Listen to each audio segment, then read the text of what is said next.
This episode of the Buffalonian Podcast is brought to you by the CastSource Podcast Network, a podcast network built with and for entrepreneurs. We cover many genres, including sports, business, mental health, marketing, and entertainment. We feature the podcast shows such as Sports Bring People Together, Limitless, Saviors of the Metaverse, and The Athletic Mindset. Learn more at castsource.com/podcast. And without further ado, let's get into the Buffalonian Podcast.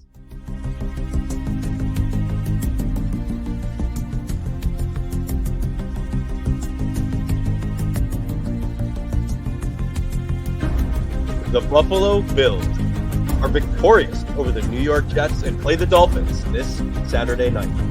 And the Sabres are 3-0 in the red and black go-ahead jerseys. All this with some hot takes, trivia, and more.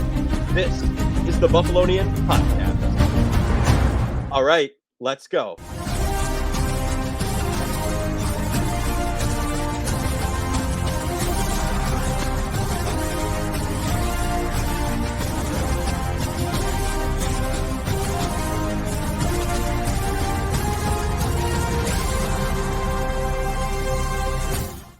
We are back with the Buffalonian Podcast. I'm Joe Kelly, and I am joined by Dom Loss and Mike Marino. Fellas, what a week for Buffalo sports. It's been a good one. You know, the Bills are victorious over the New York Jets. Mike White, 0-2 against the Bills in his career. Former number one overall pick, Mike White. Yeah, former number one overall pick. He should have been, quote unquote, for him, but the Bills played a decent game. It was a weather game. It was sleety, slushy, whatever you want to call it. It was cold, rainy, mixed rain, freezing. Not fun. Rain. Not fun. Simply put, not fun. But they won 20-12. Final score. A little lower scoring than a lot of people would have predicted. I mean, I don't know. I disagree with that. I mean, you think? I a lot of people with the weather said the Bills would have a bigger differential than that. But I mean, they were 9-point favorites. 10-point favorites, and they won by 8. 10? Yeah. And they kicked a field goal for a minute to go, so technically they were covering. I mean, the weather was terrible. It's a divisional game. I mean, both elite defenses. Yeah. No, that is one thing. The Jets' defense is pretty slept on by a lot of people. They think they're the same old Jets, but Robert Saleh has said that they are not the same old Jets anymore. He's keeping those receipts. But overall, an all right game. Again. Come on now. Yeah, they're going to see him again. I was a little jarred by that comment, but I mean, it's not out of the question, that's for sure. But they're officially in the hunt now, are they not? They're not the wild card anymore, are they? I don't believe so. I think the Chargers are. Oh, okay. Patriots, Chargers are in there. Yeah. So, other than that, though, the Bills played a pretty decent game, I would say. It was a little scary there. Meh, you know. Mid, as Mike would say. Mid-Mike. But it wasn't anything catastrophic, which we were lucky about. The defense, fantastic. The couple of hits they had on Mike White, I mean, we'll talk about that. But it comes down to this question. After last week, do you feel better or worse about the Bills? About the same. I would say the same. Like, I don't think anything's altered. I don't think it was a performance where I'm way more positive than I was last week. I don't think it was a performance where they completely crapped their pants and I feel a lot worse. But I think it was a performance where it wasn't their best. They know it. We all know it. And at the end of the day, I don't think that performance. Honestly, you probably feel maybe even slightly worse just based off the performance. Like if they performed that way against, a team that has an actual offense, I feel like they would have lost that game. But at the same time, not a lot of teams have the Jets defense. Like not a lot of the top teams in the NFL have that caliber defense, but some teams do. Like Dallas does. Kansas City doesn't, but Cincinnati has a pretty good defense. So I feel like if you played a team that had a little bit more offensive juice, I think that they could have been in trouble. Right, like the Chiefs now, they're pretty hot. So, well, the Chiefs also don't have a good defense, but I understand what you're saying. Yeah, just like offensively, if you had the Chiefs' offense with the Jets' defense, I think that would have been a different game. But the defenses, that was clear. That game right away was the punts, 3 and outs right away. I was like, eesh, this isn't gonna go crazy. But a couple of the big significant things on the defense, just in general, Von Miller was out. That was the first game he was gone, right? Second game he was gone. Sorry on that one, but we had people step up, and Trey White was out there. Like it didn't really they didn't really falter on defense. I would say Leslie Frazier had a pretty good day calling plays on defense. I mean, we saw Mike White get floored. Huge, mad respect for Mike White after that game, just the way he came back from that. I mean, rib injury is he actually questionable? I don't even know, but he's got a lot of respect from the Buffalonians out there. I know after that game, so I don't know. I mean, Milano really stepped up. I mean, what do you think? No, I think also you got to look at Epinesa too, because it's like a lot of people are like, is he really going to be an important player coming down? Now he's in his third year, but like I think he actually has played really well and is kind of underrated because of Russo and Miller being like those top two guys. So now you have Epinesa getting that shot, and he's playing rather well, I would say. Yeah, I mean, everyone was worried about losing that, the closer in Von Miller, but it looks to me like Epinesa closed out that game with that batted pass. So I think, and I remember even in the preseason training camp, we were talking about Epinesa. I remember saying how he hasn't been amazing in his career. Like he's kind of been a little bit of a disappointing draftee on the Bills end, and to see him finally coming along, especially, I think that has a lot to do with Von Miller. Is really really interesting and really cool. Like to see him develop the way he has. Well, I think a lot of it also has to do with the fact of he completely had to transform his body. He was also drafted during COVID.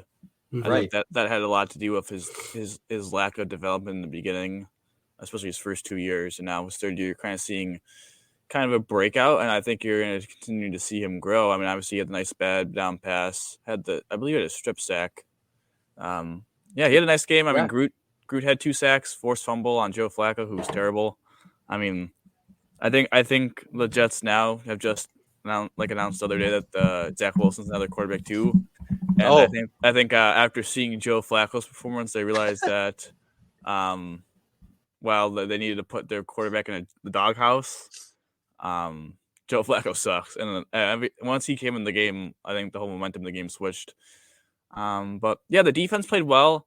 I think it was good to see Trey play 100% of snaps. You're right. Yeah. It was annoying to see Dane Jackson play 100% of snaps.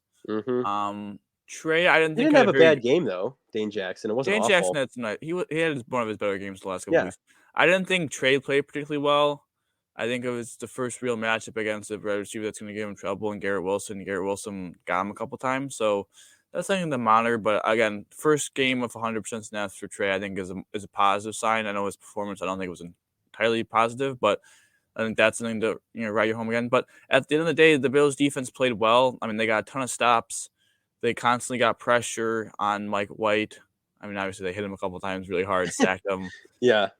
Forced some turnovers. I think the frustration thing, the main frustration though for this defense has been the fact of they put themselves in good positions, but they can never get the ball like past defense the last couple of weeks. But what's a consistent theme about this defense, and this has always been kind of a theme for this defense for the last couple of seasons, is that they've struggled to tackle. For being one of the higher, DVOA, the analytics ranked, I believe they're third. Like for them to be one of the top defenses in the league, their attempts per tackle is like real. You want them to be really high. Theirs is super low. Theirs is like every 8 tackles or something they miss a tackle, and like some of the top defenses like San Francisco, I think is like 15. So like you saw it on that touchdown drive. They played well the entire game, but they gave up one drive where they can't tackle, and then all of a sudden you saw it. I believe it was a 20-yard rushing touchdown or some.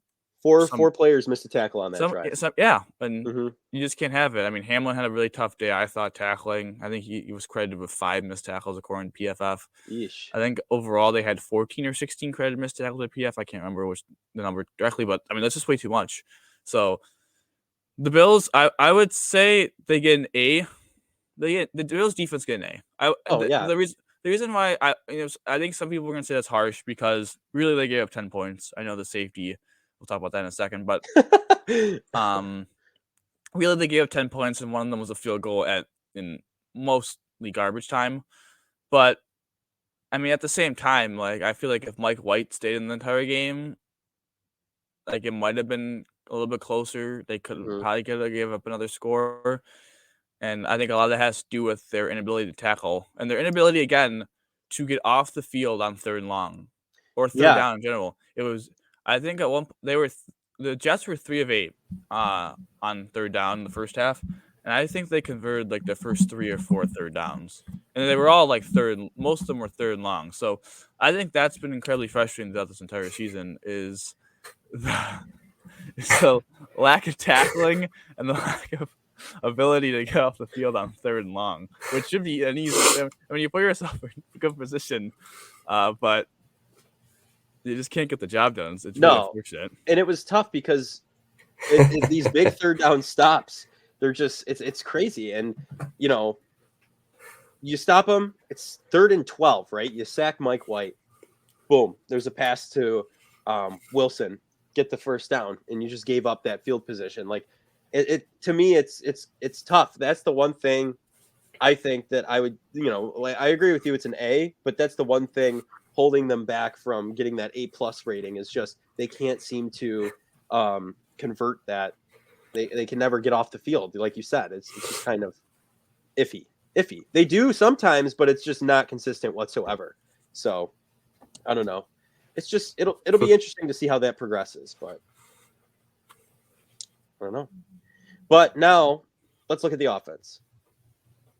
If I had to rate them, I mean, I get it. The weather was bad. It's not necessarily a gunslinging environment for Josh Allen. There were a couple of hurdles by more than one player, Josh Allen and Dawson Knox, right? So it's not a bad performance. I'd give it a B. Like it's just I don't know. They won 20-12. We went 3 and out a couple times where I was like A couple of times. I think a B is generous. I think B is way too generous. I give like a C. C. I think even a C. I think that's like a D+. Oh, okay. I think this is like There's a lot of drops. There's just a lot of mid plays. Allen didn't play all that great. Mm-hmm. He had 147 and like 40 something on the ground. Yeah, I mean, it just seemed like I don't know. I know you said this before, but if we were playing a better team, we would have probably lost. Like we're a team that's supposed to be like the elements are like are in our favor, and like we were playing in them and we did not look very good. So, does that mean like if there's a blizzard or something, like that's supposed to be our advantage? Is that just going to hold us back then? Like maybe they should be building a dome because that's the only way we operate. They built their team.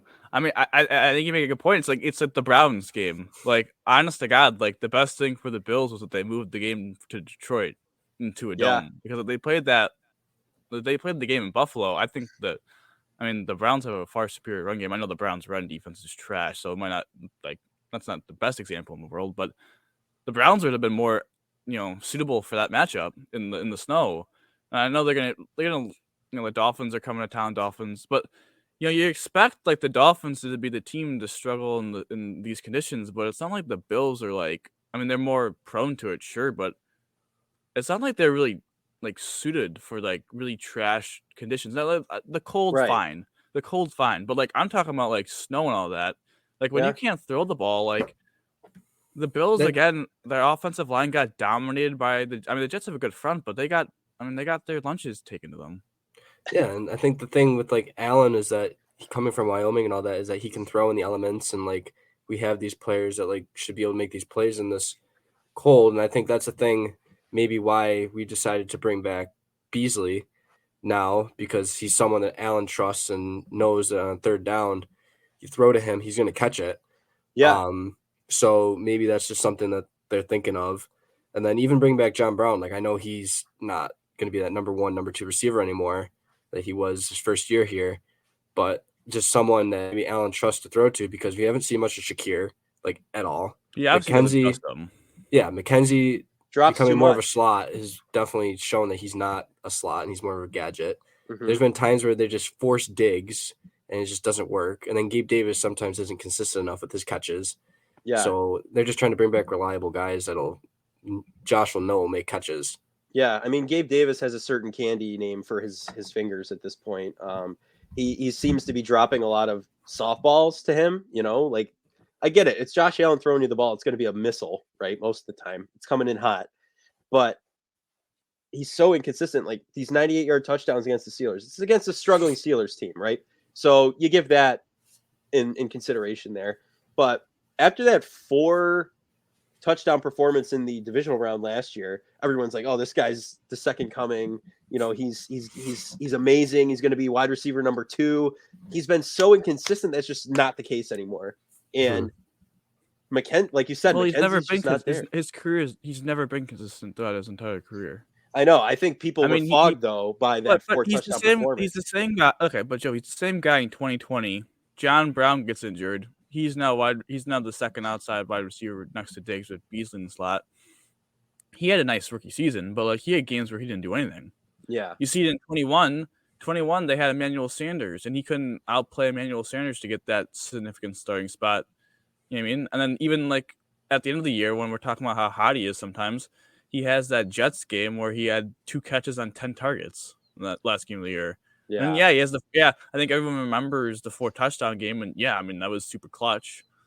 Good for him. But I mean I guess they just had to get to the playoffs with him because he always comes through in the big moments in the playoffs. But yeah, at the same time, you know, what I see with this John Brown Cole Beasley signing is that the Bills bet and believed in 2 guys, and those guys are McKenzie and Davis, and those guys didn't come through. Like they made a bet that those guys were better than they actually were. That those guys were New England Patriots as a McKenzie, Gabe Davis Chiefs, Davis. Yeah. But they were really, in that if you look at the overall body of work, they were never those guys. Yeah, they could have flashes in the pan, and they could have nice games, but you can't significantly count on those guys to be key contributors. And now you're in an offense where they don't feature Dawson Knox, and now all of a sudden you only have Diggs with a bad offensive line. So I think that's where you get in the problems with the Jets game is that they couldn't run the ball, and they couldn't protect Josh Allen, and you have wide receivers that can't get open and can't catch the ball. So then that's why Allen gets 1 I mean, I don't think Allen was good. I'm really not fully defending Allen. No, but, but it's there's a reason why you look at his stat line, then it's like, wow, that's disgusting. Like, what's up with that? But then you look at he has 11 incompletions, and you would say about half those are drops, and then other half, like a couple of them are bad throws, but then a couple of them are also like plays where he's given his wide receiver or tight end a chance and they don't make the play. Like the first, it's just so fitting for the Bills on 1st and 10. They need 10 yards to win the dang game, and they just don't trust their offensive line to get enough push to do that. So they do that play action crap. And like I like Dawson Knox, but like that's not considered a drop because it was good enough coverage and it wasn't the best throw. But like, kind of had to catch that ball, and that's like the John Brown play of Sauce Gardner. Like that was a good enough throw. That was good coverage. He can't good coming back, but like you kind of would want your wide receiver to make that big catch because that's 40 yards against an elite defense. So like I think that's the frustration. That's why you see Beasley coming back, is because he's a guy that Allen trusts, and when the weather's going to get worse, you need shorter routes that are going to be open quicker, where you're just going to be able to get the ball in your hand and not have to worry about the elements affecting it as much. And that's where right. Our buddy Cole returns. Bees, yeah. No, and especially you're right. Like right now, we're first in the AFC. If it stays that way, we're playing playoff games here in January, and you need that dependable third down guy, any down guy that's going to get those short little routes and get through. I think you have the pieces, right? You have hopefully playoff Davis, who ends up showing his face, like you said. You have Cole Beasley now, who I think honestly, good on the Bills for getting him. I know Allen wanted him back, and a lot of McKenzie tweeted out a month ago at Beasley11, "What's up? Like, come back, please save me my job," that kind of a thing. You know, I just think if Crowder were healthy, we would have seen a different style. McKenzie might have still stayed that gadget, more of a gadget role. Yeah, I think Crowder is a great slot receiver. He's just got a broken foot. Is he done for the year then?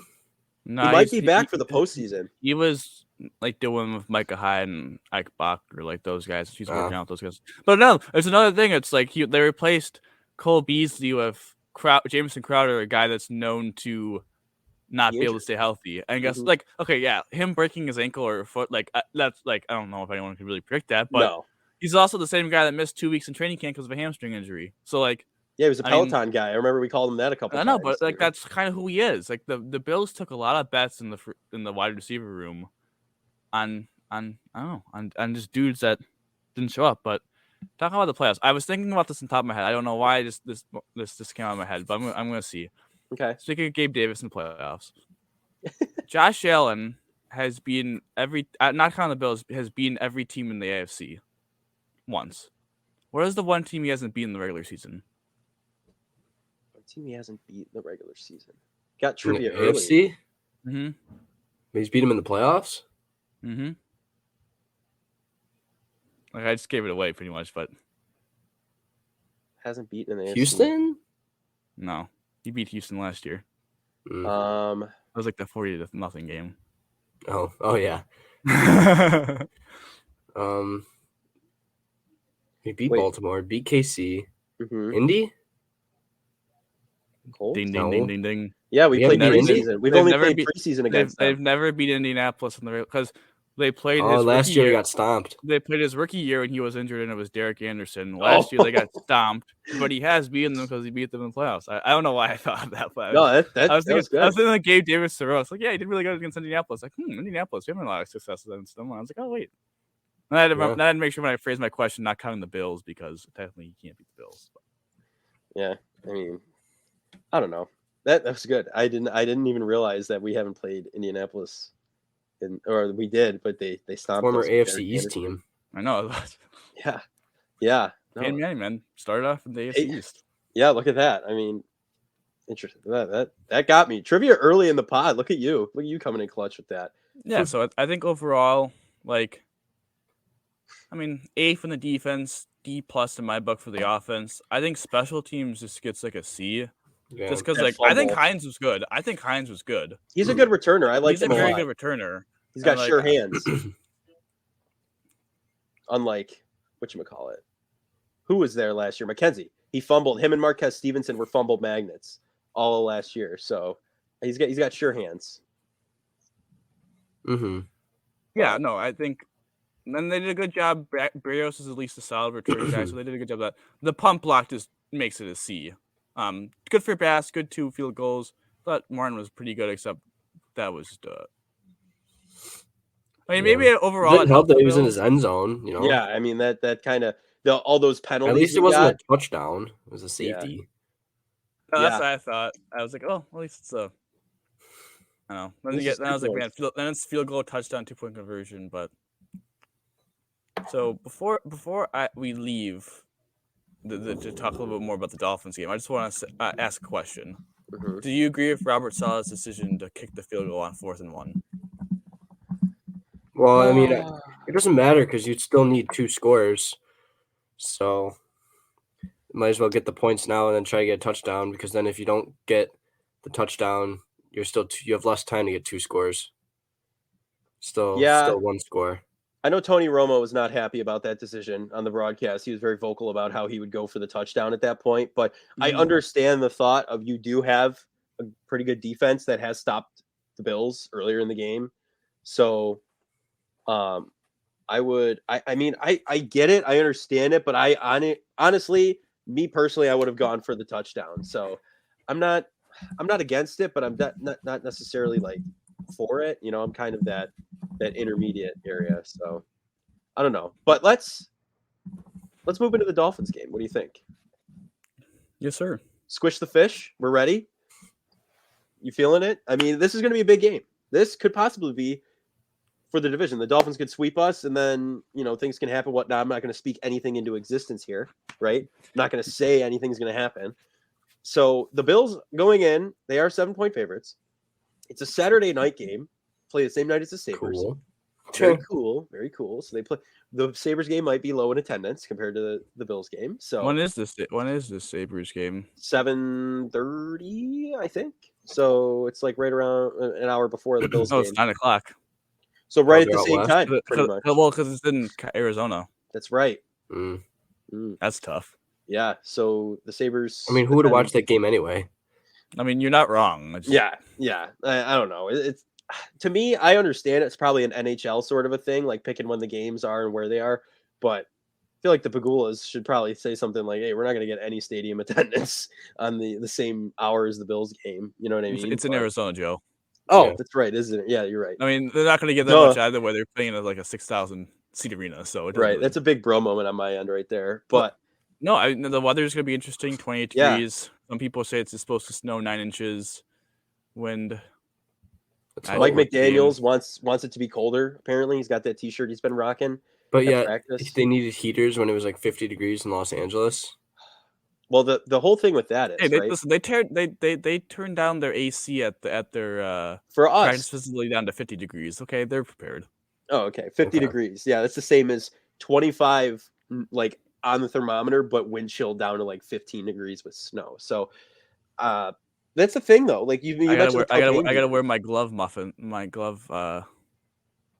things. Hand warmers?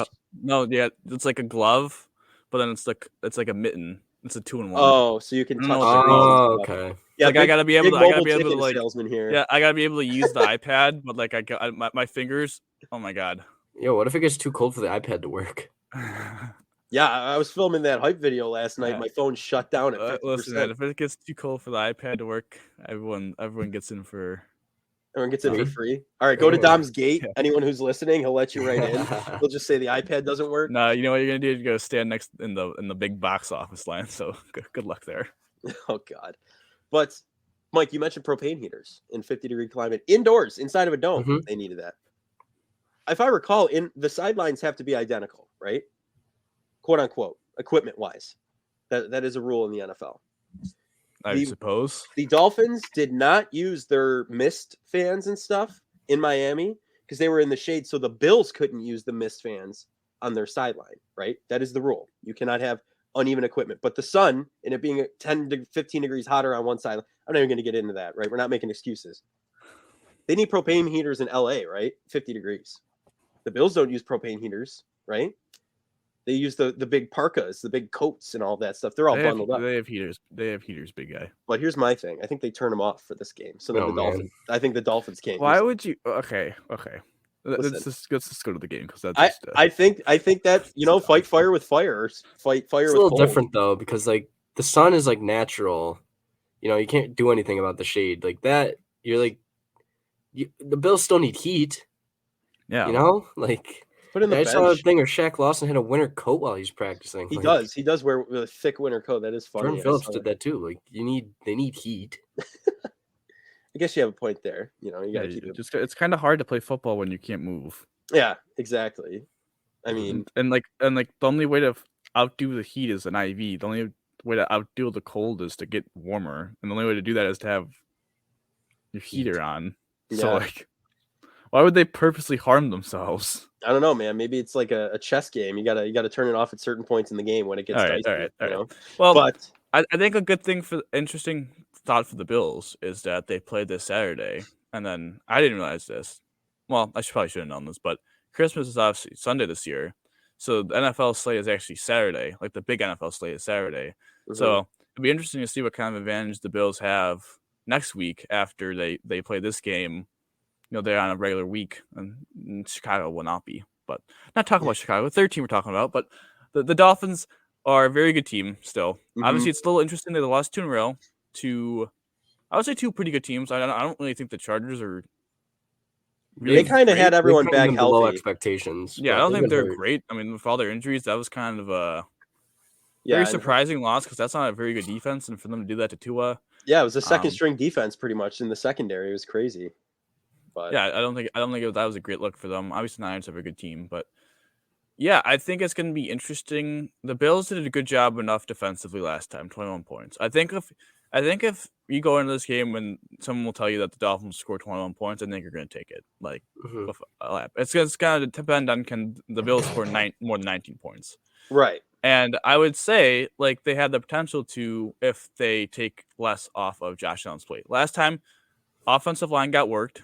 Well, please color me surprised. The offensive line got dominated. They couldn't run the ball consistently.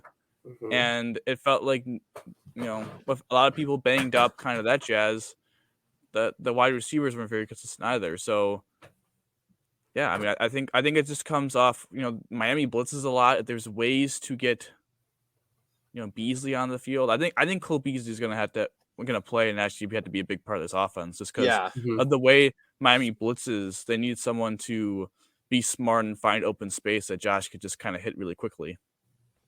No, I agree. I think he played for Tom Brady earlier this season. He was in Tampa Bay for a little bit. So it's not like he's too out of shape. He apparently continued to work out. His practice videos look pretty good so far, just the routes he's been running. He looks on top of it.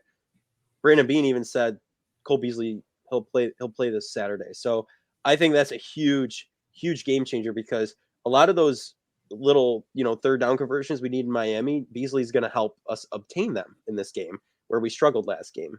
So yeah, I hope he's I'm excited to see number 11. Hits all year. What'd you say? Yeah, he should be fresh. He hasn't taken all the hits all year. Well, let's see what he feels like when he gets hit with sub 30-degree temperature for the first time by a middle linebacker. He'll pull Vontae Davis. Yeah. Oh well, my God. I mean, it's good to have him back. I mean, it's gonna be really exciting for me to yell at him when he dives a yard short of the first down, like he was all last year. But right, he also had a rib injury last year, though. True. I think the big thing, actually, that Joe, you're alluding to the third down. I don't think that's really his greatest strength. Actually, I think his greatest strength will be on first and second down, because what happened with the Jets was that they were in third and long all day, and they weren't playing the Bills' defense, which is going to let you convert on that 50% of the time. Like they were playing against the actual NFL defense that knows how to play a third and long. Right. So I think Beasley's ability to get 5 or 6 yards on first and second down to get them what they were doing in the Patriots game so well, which was running the ball, short passes, third and short, converting. They couldn't do that against the Jets. I think that will help. I think Beasley will actually help them to be able to do that, and it'll also help open up Diggs and other people as well. Right. Yeah, I think that's the big thing. A lot of these guys are covered up. I think, like last week, you mentioned Dawson Knox earlier. They used him for what they could, like that touchdown where he somersaulted into the end zone. Like that's Big D Knox right there. Like, I mean, you got to use him more often. Like we even said that. We've said that multiple times. You need to utilize Dawson Knox in this offense because he's proven himself as a pass catching tight end as well as a good blocking tight end. You're paying him top 10 end money too, That's so what I'm saying. Why not use him? Nearly top 5. Yeah. Dorsey needs to do what he did last week and incorporate him, because now you've got Diggs, Davis, Knox, and Beasley that are going to be pulling coverage. Come on. You look at the franchise in total, and they've never really used their tight end ever. Right. And Charles now Clay, you could say that's the last one I remember. You could say that Dawson Knox is arguably the most athletic one they've ever had, and they're still not using him. You could argue that Dawson Knox could potentially be the greatest tight end in Bills history. That's how terrible. No offense to Dawson Knox, but he's like a fringe top 10 tight end, and the only tight end that's like remembered in history is what I can't remember his Metzler's. He's a Keith McKellar. McKellar, maybe because Scott Chandler. He's only Keith McKellar. McKellar's only really remembered because of the K gun. He was named after the K gun. Right. It's not like he was like an absolute sensational tight end. So I don't know. Scott Chandler was a tight end for a little bit there, wasn't he? Or was he a wide receiver? Who? Scott Chandler. Oh, Scott Chandler was a tight end. He was our tight end. I thought you said Josh Allen. No. Hey, we can line him up as a tight end like we said a couple weeks ago if he gets another elbow injury. Hey, Logan Thomas was an ex-quarterback that became a tight end for the Bills. Now he lives with the Commanders. Where is he? Washington? Mm-hmm. He's always injured, though. But he's old, too. He is old. I think it's going to be an interesting game for the Bills' offense. Defensively, it's just about limiting the big play. You saw it against the Chargers. Okay, the fumble recovery was weird. I don't know if any of you saw, seen the fumble recovery touchdown by Tyreek Hill. Yeah, I have to say, I think that was a smart play by Armstead. Honestly, yes. Okay. You're not the only one. I didn't see anyone talk about this, but if you look closely, he's got he does a motion that you wouldn't do if you were he had this No, he did that on purpose. Yeah, dude, he smacked his arm out. I was like, dude, what are you doing? And then I was like, oh wow, that was. Yeah, he definitely. Okay. I wasn't the only one that saw that. I was about to bring that up. I was like, someone said that. I think one of the announcers said that. They're like, if Terran Armstead did that on purpose, that's really smart. That was an intelligent move. I think that was Greg Olsen. No, Greg Olsen wasn't doing that game. It was NBC. It might have been Collinsworth. It was Collinsworth. I don't want to give him any credit, so we're to Collinsworth. Forget him. Okay, never mind. But that and the long touchdown, that was it for the Dolphins, but the Dolphins are going to get their big plays. It's just the fact of, can you tackle them when they get those big plays? Can you tackle them short of the goal line where you can eventually get stopped? Keep them in front of you, yeah. Mm-hmm. Yeah, I think that's the biggest thing because you've got guys like Hill and Waddle on that team, and there's no doubt that they're going to make a big play here and there. You can't stop that.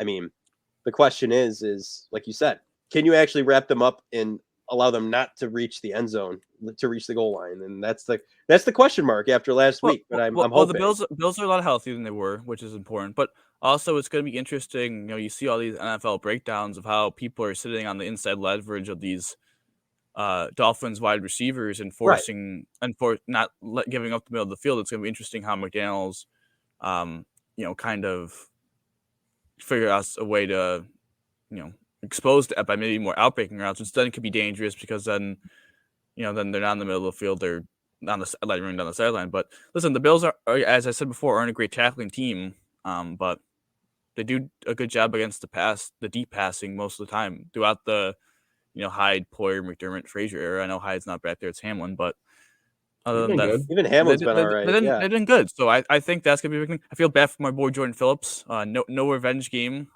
this entire season. Missed the first meeting because he injured his hamstring on the Matt Milano touchdown in garbage time. Yeah. And then he's injured his shoulder chasing Mac Jones in garbage time. So 2 garbage time injuries for Jordan Phillips is kind of brutal, but he won't be playing. And I think a little bit of an interesting matchup would be without Ryan Bates, who plays that guard position against Wilkins, because Wilkins is a beast. Another day, another stud defensive tackle you're going to go up against. But is anyone else really excited for a snow game? I'm very excited. And they were in the Reds. Yeah, all red. That's right. The color rush. Yeah, they seem to always wear those against the Dolphins. I don't know if they wore them last year against Atlanta. No, the Carolina Panthers.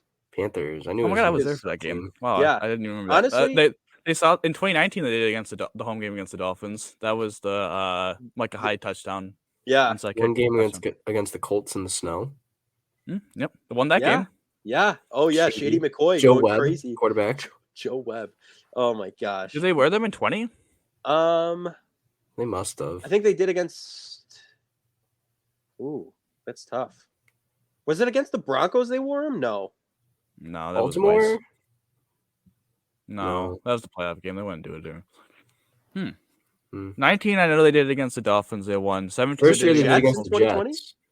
First year was against the Jets. They lost that game. Because I remember the red and green. It was like Christmas. I think they lost. Right. No, maybe they did. The colorblind. No, they did lose that game. The colorblind. They called and said never do that again with red and green because it was just gray. They couldn't. I'm just trying to think like in the McDermott era. Like they won in 17. I can't remember. They probably got crushed in 18 because that team wasn't very good. They did against Detroit in 18, I think. They did. So 2-0. They were 3-0 because they beat the Dolphins. I can't remember if they did in 20. They did 21 against. Okay, so they're 4-0. Oh my gosh, this is gonna drive me absolutely nuts. Who they did this in 20 against. If they did it at all. Now I'm looking it up. Yeah. We gotta pull that up. We can't just leave 1 year out. They have played well in the jerseys though. I will say the red ones. I'm a Buffalo little likes their alternate jerseys. They do. Yeah, the red specifically red jerseys. They happen to like. But one thing about these red jerseys, they look like the old Patriots jerseys that we saw a couple weeks ago, the throwback ones. If they had red pants, or white pants. I'm gonna say this for now. This is no offense to the Bills. Those Patriots jerseys absolutely slap. I'm sorry. Like no, they're nice. They were clean. I like their old logo with the dudes. Do we just not do the standing Buffalo jersey anymore? They must not. Dang, that's a shame. I like that jersey. The white. Yeah, we were supposed to wear that this week. They changed it. I remember those jerseys. Matt Milano had they put the Raiders in 17. I remember those jerseys. Yeah. We were actually excited to wear those against the Dolphins, but since the game they should have worn them against New England. If New England was wearing the throwbacks, why don't we wear the throwbacks? That's a good point. Yeah, I would have. You find anything yet, Dom? They're 4-1 since 2017. Sunday night football. Pittsburgh against the Pittsburgh Steelers. There we go. Right. Yes. There we go. Remember that. Okay. That was a good game. Yeah. They're 4-1 because technically that loss was against the Jets, but that was in 16. So in the past, since 2017, it's 4-0. Pretty good. Yeah. Good luck charm. Yeah. So like Mike said, Buffalo likes the alternatives, man. They like the color red. All right, Joe. Give me a final score and your player of the game. Okay, player of the game. It's going to be Beasley. I think he's going to absolutely go off. I think he gets the game ball. He returns. I'm wearing the jersey for a reason. Dude goes off. I think the Bills win. They win 27-21. I think 27-21 they win. You took my 21 points to heart. Yeah. What about you, Mike? You got anything? I'm saying Trey White. He's gonna lock down Tyreek Hill. All right. He ain't gonna do anything. Final score is gonna be 23-19 Bills. It's like Monsters Inc. right there. We got a 23-19. Look at that. I'm gonna say the MVP player of the game ball, Tyler Bass.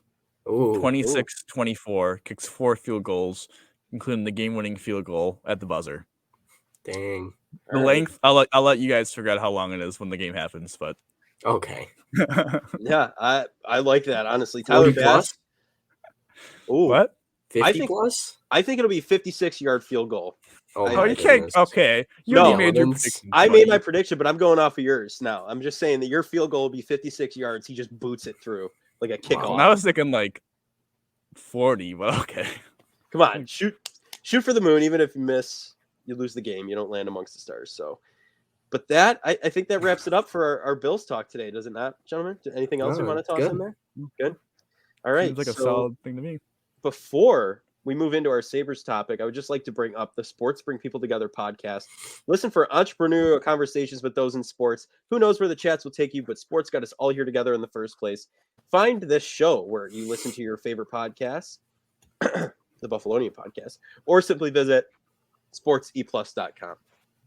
And now we're going to move into our Sabres talk for the day. The Sabres... They had a decent week, you know. Dom's excited clearly to get to I am. The Sabres. It was a great week to be a Sabres fan. Yeah, so they had a decent week. I mean, and looking back on it, 2-1-1. 2-1-1. I just want to say, we did not predict 4 games. We only predicted 3 games. But 2-1-1 is closest to my prediction of 2-1 than your prediction of 3-0. So. Yep. I want to take my victory lap. All right, you take your victory lap on that one, but. I think it's been exciting to see just how explosive the offense is, right? Like, they're a firecracker. They've been called elite. TNT called their halftime report, called them an elite offense in the NHL. You mean intermission report? Or whatever. Yeah, intermission report. Called them an elite offense in the NHL. And that is not a word that's necessarily been used to describe the Buffalo Sabres in a long time. So then Mike's boy, Henrik Lundqvist, is kind of hating. Haters gonna hate. Haters gonna hate, man. Can't fight the haters. But and then another big thing at the end of this game, the most recent game, Goathead game, right? They're 3-0 in the Goatheads. They even the coach said they should wear them every game. Yeah, Don Granato wants the goats every game. How would you feel about that? Going to red and black full time. I wouldn't be opposed, but like I kind of like the royal blue. What Yeah. do you think, Dom? Yeah, I mean, the red and blacks are such a vibe right now. I just don't want to ruin it by like. Right. Yeah, you throw them in one extra game. Let's be completely honest. They're not going to stay undefeated in the red and blacks forever, but maybe wear them like 10 to 15 times a year. What, they're wearing them 12 times this year? I think that's a good number. And I mean, listen, I didn't think it's better than the Slugs or the Navy Blues or whatever. Don't be like Edmonton, and then you wear your alternate jersey every home game, and then it becomes your home jersey. Edmonton did that like twice now. Listen, Edmonton cheated. The oranges and then the dark blue. Listen, Edmonton cheated the draft lottery. They got Connor McDavid, and they're still irrelevant. So that's true. They did also just go to the Western Conference Finals, but they also got swept. So, well, their team is McDavid and Draisaitl. Listen, they have 2 of the top 5 players in the world, and they can't. 2 of like the top, arguably 2. Okay, I mean, yeah, you're not. I mean, Draisaitl's up. I mean. I pulled Draisaitl ahead of a couple of people, but yeah. But no, 2-1-1 solid week. Yeah. Definitely some frustration in the fact of you play Pittsburgh, who's kind of a team that's hot right now, but a team that's kind of on the edge of the playoffs. Like those are the the best team you probably played in the stretch, and to go 0-1-1, especially blowing a third period lead that we were there for. Mm-hmm. That was tough. Yeah. It's definitely rough, but it's a good week. I mean, they scored 6 goals in 2 periods, which is kind of insane. So, I mean, yeah, you can't argue that. Again, that goes back to the whole firecracker offense they have. It's just you can't really predict what's going to happen. I mean, they went 2 periods with nothing, and then all of a sudden, boom, 6 goals come on. My phone was blowing up for the CBS Sports. I just was looking at it. I was like, no way this is happening right now. But, I mean, let's just – I want to take a look at the – You know who their comparable is in the NFL is? Who? The Detroit Lions. That's a good comparison. Not a good defense. Offense that kind of has moments of eliteness and then has like moments where it's a little slow, but then all of a sudden it could kind of. We lost him. Yeah, Oh, we lost mid-sentence. Yeah, mentence we lost him, unfortunately. No, I know what he's saying though. Yeah, like, Detroit's been on a roll recently, and like their offense, they have the young guy. Oh, I guess I got cut too. I don't know what to do.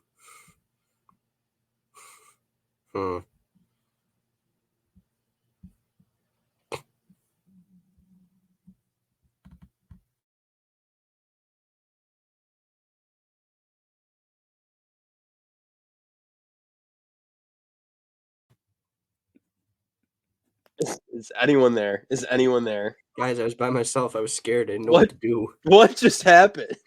I was by myself. I was like, I don't know what to do. Oh my god, what just happened? I know.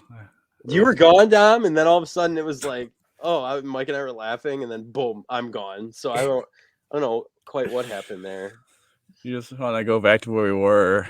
Yeah, let's just go back to where we were because we were already 10, roughly 5 minutes. All right. 5 minutes in. So yeah, I mean Dan Campbell, pretty good loving coach. So a team that's on the up and up, and a team that's I think playing good hockey, and both teams have a lot of young talent.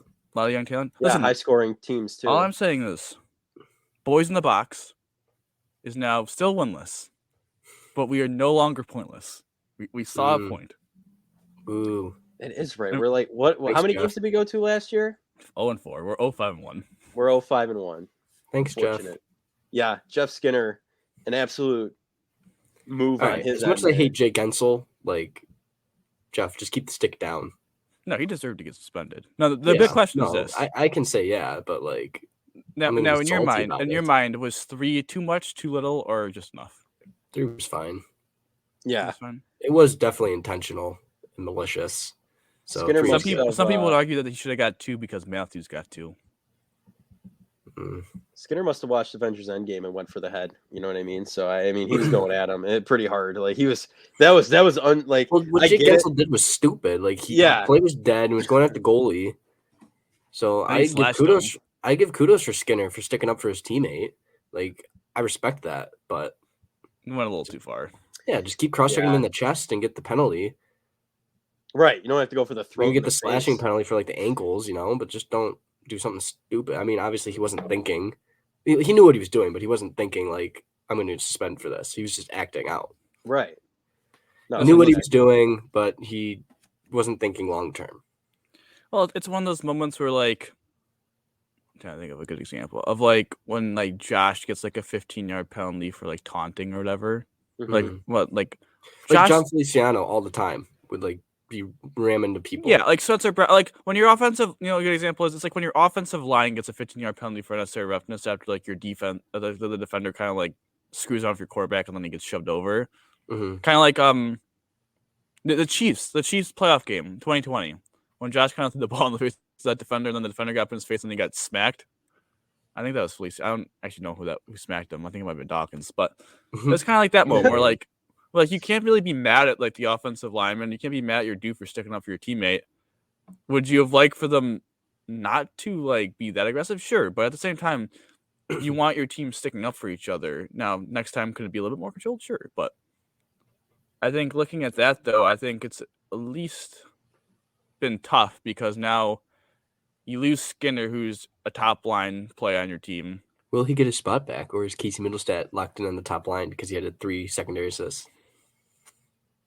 I said it when we were there, dude. I said 5-10 games. He's gonna give him a 10-game more extension on his healthy scratched. I didn't expect it to. It's not gonna be healthy scratched at all. I didn't expect it to boost his Granado loves him. Stock so much that he's a first line winger and he's on the first power play. Just listen, man. I got to say this though, and this is true. I'll say this. As much as I am not the biggest Casey Middlestat fan, he's played well the last couple of games. I'll give him his due. I don't think he's been bad at the top line. Right. And he was pretty good against Pittsburgh. And yeah, I mean, it's funny that we're so mad at him, but he's on a 47-point pace. So like, now, Grant, is that a lot of that just power play points and secondary assists? Yes, but that's still 47 points, and that's still trade value. I mean, Olsen, not the biggest Olsen fan, he just scored his 13th goal of the year, so he's on pace for what?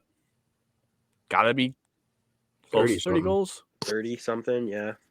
And there's a lot of that power play and empty net goals, sure, but is that still 30 goals and that's still trade value? Yeah. So I think the positives is there, but yeah, I mean, definitely been an interesting week with all the accolades. You know, Tage being the second star, Cousins getting 3 straight 3-point games, which was the longest stretch since Erik Karlsson in 2012 by a player 21 or under.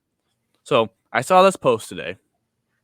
Craig Button, TSN, made his core 4 under 24 rankings. And I believe, let me double check because I don't remember if the Sabres are 3 or 4. I have so many chats open. Sorry. Oh, I didn't send it. All right. They put him at number 3. What are your guys' thoughts on them having number 3?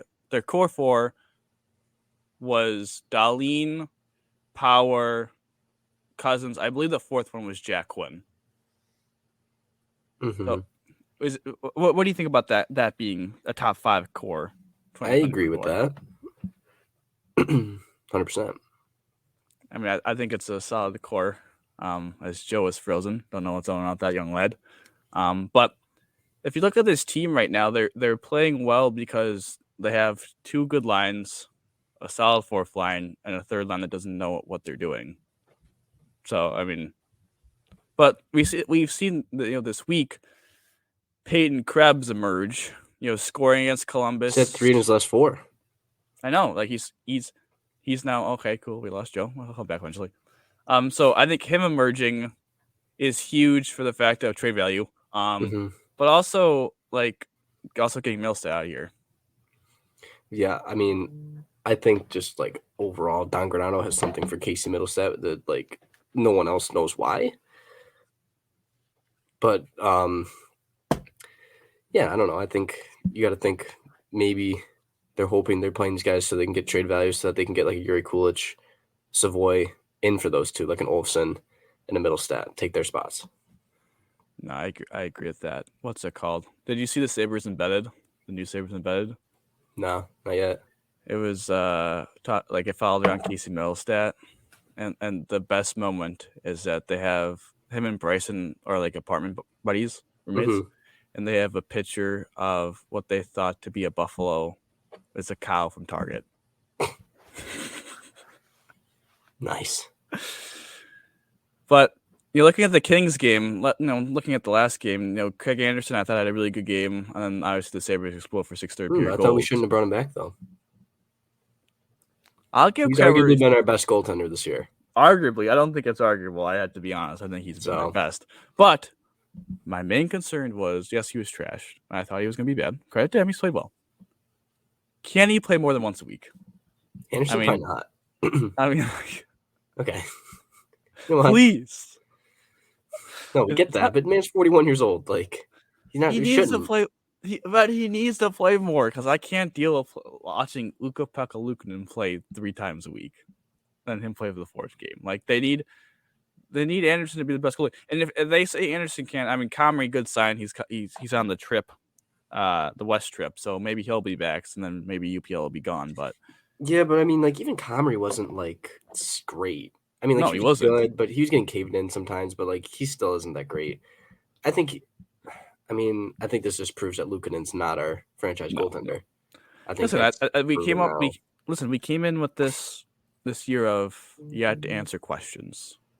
Question: Is Ukko-Pekka Luukkonen a NHL goaltender? Answer: Maybe no. A backup. I don't even know, but I don't know. I could see him as a backup. Maybe if a backup load, sure. I think that hip surgery just really screwed him over. Yeah, that double hip surgery really just screwed him over. Isn't that the same hip surgery that Olmark had too? Maybe, but Olmark is a Vezina guy right now. No, so that's tough. So talking about Tage Thompson, I want to transition for 1 second. Man's on pace for 65 goals and 60 assists for 125 points. If you had to rank Tage Thompson according to all NHL players, where do you think he ranks right now? Like, where would you rank him? In the entire NHL? Yeah. And like you could do like season, then maybe like I think season like he'll be higher than maybe like not all time, but you know what I mean, like resume. I think amongst all NHL players this year, Tage Thompson definitely top 5. Mm-hmm. The only players I'm putting above him are McDavid, maybe Draisaitl. No, Robertson. I put Robertson above him. I put him like 4. Yeah, I think that's right. Like Carlson's having a good year, and I know San Jose's trash. There's probably Sorokin, who's the goaltender for the Islanders. He's standing on his head. So like, I think he's a top 5 player now. I don't say realistically, but maybe not all time. But like, if you took all of them, I think he's knocking on the door of a top 10, 15 player. Last year he was kind of like in between that first and second line center, kind of like he was like the 15th best center, maybe 18th, somewhere in that range. And now I think he's easily a top 10 center, and now probably a top 5 center. Easily. If he plays throughout the season like this, and then he's that player. So then that contract looking like a bargain, honestly. Well, I mean, it's already a bargain because it's $1.4 million, but yeah, the extension. The extension. You know what I meant. I did. No, there was a question by like NHL.com or NHL Network of like who has the better contract. Robertson for Dallas or this is what 7.4? 7.55 7.775 for 4 years. And anyone that says that Jason Robertson has a better contract than Tage Thompson is not like paying attention. Because yes, it's probably Robertson better than Tage, sure. But the term. Well, the term is what matters because really Tage is signed this year at 1.4, and then he's signed for 8 years, and like 7 of those are Robertson's, including this year, is signed 3 more years after this year at 7, and then he's going to be a UFA, I believe. He'll probably get like 11, 12. Yeah, then he's going to get 11, 12. So no, the better contract is easily Tage. But I got to ask him: is this the best season by a Sabre in our lifetime? If he continues this way, in our lifetime, I would say yes. And so too. Their year, Danny Briere put up 95 though. Yeah, but this dude's almost going to get 120 points if he keeps up the pace. 100%. Well, like if he keeps, but even if he falters, if he gets like 100 points, I think I don't know. Like Briere played on those were good teams too. Yeah, but those were playoff teams too. That makes a difference. That's true. And Miller's Vezina of the year is up there because that year he went absolutely insane. Because the Sabres team was not that good at that point. No, but like I don't know. I think it's definitely considered. I mean, it's better than any Eichel year. And what Eichel's best year, he had like what 78 and 68. Yeah, he had like 38 goals and he didn't have 80 points, did he? No, he didn't. 78 and 68. Yeah. Yeah, okay, yeah. Yeah, I mean, that was a good year, but, like, not Tage's. Especially with the talent. Well, I mean, Eichel probably had worse talent, but no, I think Tage is having the best season in our lifetime. And I gotta say, the biggest winners from probably the last year of hockey, USA Hockey. Huge winners. I'm being serious. Honestly. Because if you look at it, even if you look like from a year and a half ago, like, Austin Matthews was like a top 5 player, but, like, he was always known as a choker. Now he's a Hart Trophy winner, 60-goal scorer. Jack Eichel was a wannabe baby in Buffalo. Still a wannabe baby, but now happier in Vegas. And before he was injured, was a Hart Trophy contender. Jack Hughes was a bust a year and a half ago. He had a bad rookie year. Now all of a sudden he's a top 5 center, playing like a top 5 center on the best team in the NHL in Jersey. Tage, well, I mean, I don't really know where to get into that, but Tage wasn't even an NHL player a year and a half ago. Yeah. And now he's, as we're talking about, playing like a top 5 player this year. And it's going to be, like, those are your 4 centers for, like, any, like, international competition. Oh, yeah. And then also you add the Tkachuk brothers. Matthew Tkachuk is, like, going to get, like, another 100-point season in Florida. And I was looking at the defenses.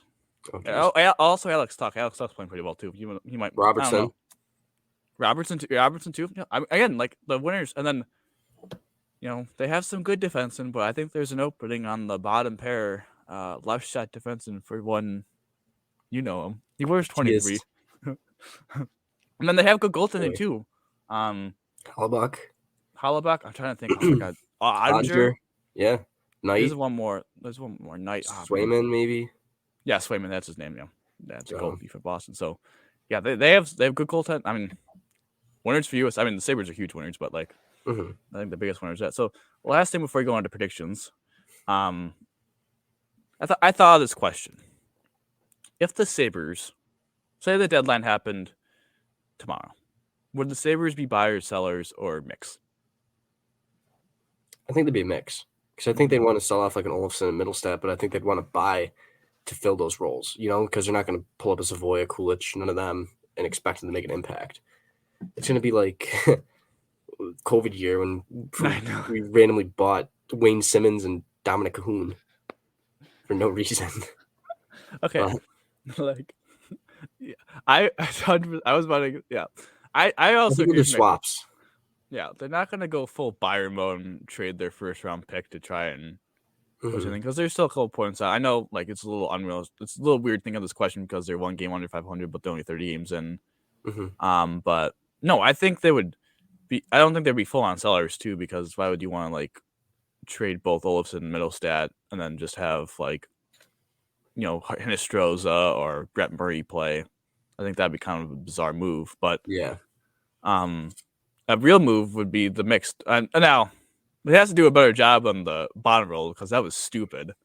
I don't condone trade. I don't even know. I honestly don't even know if we can consider that mixed. He made a mixed trade and then he bought. You know what I mean? Like he made a mixed trade of the Sherry and Sheary, Rodriguez for Cahoon. and then he bought Rain Simmons, which is terrible. And then technically, like early in the year, he did a 3-way trade. I mean, with the Scandella for fourth and traded the fourth for Michael Furleek. Oh yeah, Falik was so bad. That was so terrible. But no, I would say like a mixed trade of like trading off Olofsson, Middlestat for like Chickram if they wanted to go really big. Mhm. But I could also see them going maybe smaller, maybe adding a younger guy. Like, I mean, Vancouver's kind of a train wreck, like Hoglander. That's his Mhm. name. Like maybe one of those, maybe the teams that are going to be sellers that might trade a guy of term. I think they could be in on, and then maybe they want to add like if a goalie's available somehow, just to like better that because It's bad. at least have like a third, like at least if Kami is being okay, and Anderson's still on babysitting of 1 day a week, like maybe adding a third guy might not be the worst idea. That's better than what's an upgrade over Lukin and Subban. So yeah, I think that would be a Plus, you a can't good. expect if they sign Levi to him to play in the NHL right away. No, who was the? Someone was talking about this. I can't remember the dude's name. I don't know if it was Swayman who got signed and then pretty much played, or it was Hallebuck who barely played. He like played like a half season in the AHL and then went to be like a backup, not backup, yeah, but like split starts and then became like. I mean, he's not best than one of the top goalies in the league, but I think that would be like the dream scenario. Talking, I mean, it's really quickly. I know I'm going to get completely distracted by saying this, but talking about like Levi having a very good college season again, second best save percentage by drafted players. One of the better save. I think he's fifth in the country. I think he's a 950, something like that. I mean, still absolutely elite. I mean, Oh, yeah. Northeastern's trash. Like they were bad. They were bad last year. Lost all of their good players except him, and he's just carrying them. You know who's been terrible though? Eric Portillo. He's been brutal. He's he's like 30th in the NCAA in save percentage, and he's 7th in draft people that have been drafted.